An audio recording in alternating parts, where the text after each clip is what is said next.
नमस्कार मंडळी, श्री स्वामी समर्थ. माझ्या जस्ट नेहाज डेली ब्लॉग मध्ये तुमचं सगळ्यांचं स्वागत.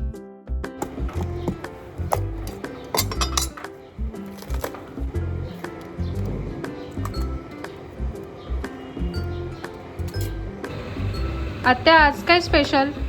आज स्पेशल काही नाही. आज जरा फसगत झाली. गावाहून आपण फणस आणलेला, तो मला वाटलं पिकला असेल म्हणून अंदाजाने फोडला, तर तो निघाला कच्चा. मग म्हणलं चला आता काय करूया, फणसाची भाजी करूया. आणि आता करतोच आहे तर म्हणलं चला आपण रेसिपी पण शेअर करूया. तू कधी बनवली आहेस? नाही.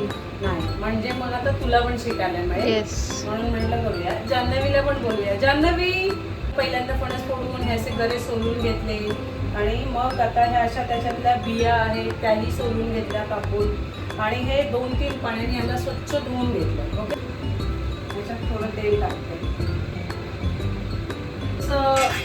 तुमचं जे नॉर्मल तेल असं जेवढं वापरता त्याच्यापेक्षा थोडंसं या भाजीत तेल जास्त लागतं, खूप नाही. तुम्ही कमी तेलामध्ये सुद्धा ही भाजी बनवू शकता. ते असं थोडं आलं लसूण असं जाडसर हे करून घेतलंय, ठेचून घेतलंय त्याला. याच्यामध्ये थोडासा हा मसाला, तुमचा जो घरगुती कोणताही मसाला असेल तो, त्यानंतर हळद आणि हे मीठ, हे सगळं मी असं या भाजीमध्ये टाकलंय. हे आधीच टाकून घ्यायचंच असतं, तेलावर वगैरे टाकायचं नाही तर ते करपे. हा धुवून ठेवलेला कढीपत्ता घेतलाय, हे आलं लसूण घेतलंय. जरा चांगलं तेल तापलं तर अशी फोडणीचा आवाज आलेला आहे. तेव्हा आता ही कढीपत्ता टाकलेला आहे. थोडंसं मी जिरं पण टाकते, हां, आणि थोडी राई. खूप नाही, लगेच घाई करून तुम्ही हे नाही टाकायचं, फणसाचे गरे याच्यात टाकायचं नाही.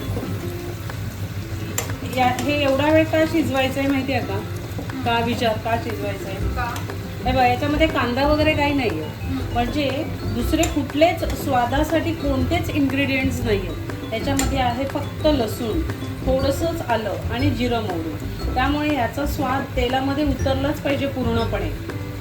हां, तर त्या भाजीला पण तो स्वाद येईल. कारण इतर कुठलंच काही आपण टाकलं नाही ना, कांदा आहे, याच्यात टोमॅटो आहे ना, प्युरे आहे कसला, तर मग तेलाला अजून कसला स्वाद येणार. म्हणून मग याचा स्वाद येऊ द्यायचा. हे बघ, हां, गोल्डन ब्राऊन हा त्याचा कलर येऊ दिलाय चांगला. आणि आता हे जे मसाला वगैरे टाकला तर तो करपू शकतो. काही लोकांना त्याची जजमेंट नसते, म्हणून मग ते करपू नये, थोडं व्यवस्थित व्हावं म्हणून हे बघ मी असं टाकते. हे बघ, हे असं खूप चांगलं, ह्याला मीठ, मसाला, हळद हे सगळं लागलंय. जर का तुम्हाला भीती वाटत असेल की अरे मीठ लवकर टाकलं, आधी टाकलं तर शिजणार नाही का वगैरे, शिजेल की नाही, तर असं काही नाही आहे. गरा आहे तो फणसाचा, तो शिजतो, त्याला एवढं काही हे लागत नाही. पण तुम्हाला जर वाटलं की नको आपण मीठ थोडं एक वाफ आल्यानंतर टाकूया, तर तुम्ही तसं करू शकता. ह्याच्यावर असं झाकण ठेवायचं, गॅस बारीक करायचा. सगळ्यात महत्त्वाची टीप, जर का तुम्हाला फणसाची भाजी छान शिजवायची आहे वाफेवर, तर त्याच्यावर असं हे ताटावर असं पाणी ठेवायचं असतं ना, वास पण छान येतोय. मस्त आहे बघ, सॉफ्ट झाली की नाही बघ, एकदम नरम झाली. त्याला असं एकदा तरी मध्येच 1-2 वेळा तरी हलवायचं. हा, नुसतं ठेवून जायचं नाही. नाहीतर तू म्हणशील आता तू मला ही स्टेप सांगितलीसच नव्हतीस की मध्ये एकदा तरी ढवळायचंय, मी नाही ढवळलं, असं नको करू. बघूनच इतकं मस्त वाटतंय. हा ना, तर त्याला ना 1-2दा असं ढवळायचं. आपल्या गावाला ना काळे तीळ मिळतात, तर ते तीळ ॲक्च्युली भाजून चांगले वाटून घ्यायचे आणि ते टाकतात याच्यामध्ये. आपल्याकडे इथे नाही आहे, म्हणून मग आपण तसं आज काही टाकलेलं नाही आहे. हे बघ, शिजली आहे, बघितलंस? मस्त भाजी शिजलेली आहे.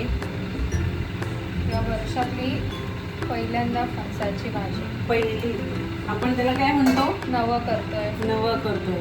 तर मी आपली ही आता थोडीशी गार्निशिंगसाठी कोथिंबीर टाकली. गावाला काही कोथिंबीर वगैरे असले चोचले नसतात, म्हणून इथे आहे ते आपले पण करूया. कारण आपल्याकडे हे नाही, तिळकूट म्हणतो त्याला आपण, ते नाही आहे. तर ही आता आहे फणसाची भाजी. आपण सगळे बघू शकता ही फणसाची भाजी. ही आहे कोकण स्पेशल फणसाची भाजी. ही रेसिपी तुम्हाला आवडली असेल तर नक्की करून बघा.